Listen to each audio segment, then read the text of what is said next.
Yay! What's up, madlang people? Kumusta kayo, guys? Kaway kayo guys sa vlog ko, guys. Yo!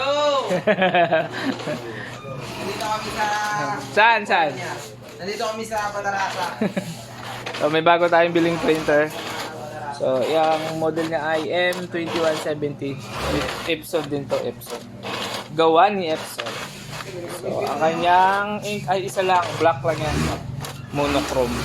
So, napakabilis niya mag-print. Ganyan siya mag-print, oh. Kaya siya mag-print. May bibilis pa yan, kaya lang medyo libo na kasi na-print niya eh. Kaya medyo umaano na ng konti. Pero may ano pa yan. Hindi yan tumitigil ng ganyan eh, kung sa totoong print niya. Yan, sa totoong print niya. Kaya medyo nagpo-post siya ng konti, oh. Bali, ang ratio nila, nakadalawat kalate na siya dito. Dun sa maliliit, isa pa lang nag-print. So, ganun siya kabilis. Dito sa amin ang price nito ay 12,900. Sa online ay 11,900. Sa online. May chips ito eh. May maintenance box. Pakita ko mamaya.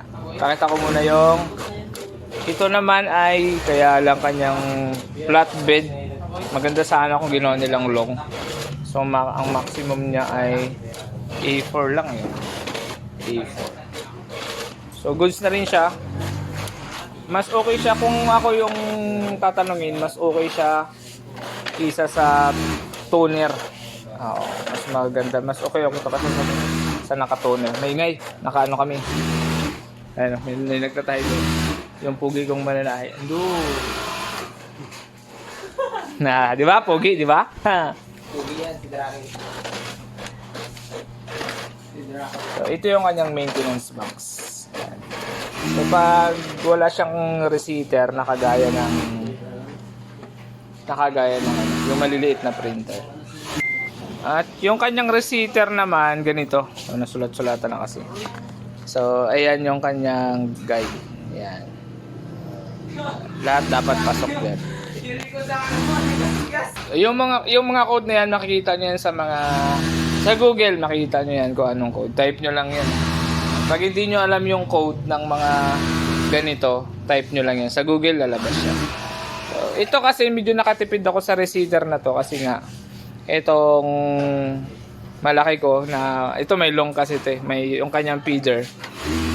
Ano yan, legal size yan yung feeder niya. Ay, feeder, flatbed pala. Sorry. Flatbed, yan. L14150. Kaya lang medyo pricey kasi ito. So, bumili talaga ako sa online ng receiver niya. Kasi ano siya, maintenance box din siya. Ang advice kasi ng mga technician ay maintenance box. Palit agad. So, gumawa ako ng paraan. Ang mahal kasi ng maintenance box. Naghanap ako ng receiver. Yan. Bali ganito siya, yung receiver niya. Yan. Yan siya naka-indicate na lahat yung mga code. Yan. So itong M2170, pasok siya dito eh. Yan, kaya i-reset na lang natin yung maintenance box niya. Yan, T04D0 yung code ng ito. Yan, kaya hindi na ako ulit bumili. Expect kasi bibili pa ako, nakatipid pa ako, di ba? Isang receiver na lang, cute to. Ano lang yan, mga 3 seconds reset na kagad. Hindi siya kagaya ng mga small printer na ganito na may software siya. Doon ka magre-reset. Sila hindi na, maintenance box na lang. Tapos sa maintenance box, yung foam doon, lilinisin nyo lang. Kasi yun ang mapupuno eh. So maglilinis na lang kayo ng maintenance box na. Yung kanyang paper tray dito yan. Doon ko lang. Tapos ilahin mo doon. So marami yan. Oh, kapal lang pwedeng ilagay, di ba? Kapal lang pwedeng ilagay. Siguro almost mga 200 siguro yung papel niya. So ganun lang siya, tapos tulak mo lang siya. Paglagay, balik. So pwede mo rin naman tong baklasin ng buo. Kaya makikita mo siya lahat. Yun lang. Ay, dito pa pala, dito yung kanyang angatan para makita mo yung loob niya. Yan, simple lang naman siya. Tapos yung ink niya naman dito. Yan, so may pangalawang takip. Isa lang, siyempre black lang. So, ito yung ink niya, 005. So Original ink pa to nung ano. Pero ako kasi din ako gumagamit. Pag naubos na to, ang ipinapalit ko Koyi na. Koyi ink. So matagal ko na kasi gamit yung kaya medyo subok na. So yan lang ang update natin guys. Tagal tayo din naka-upload.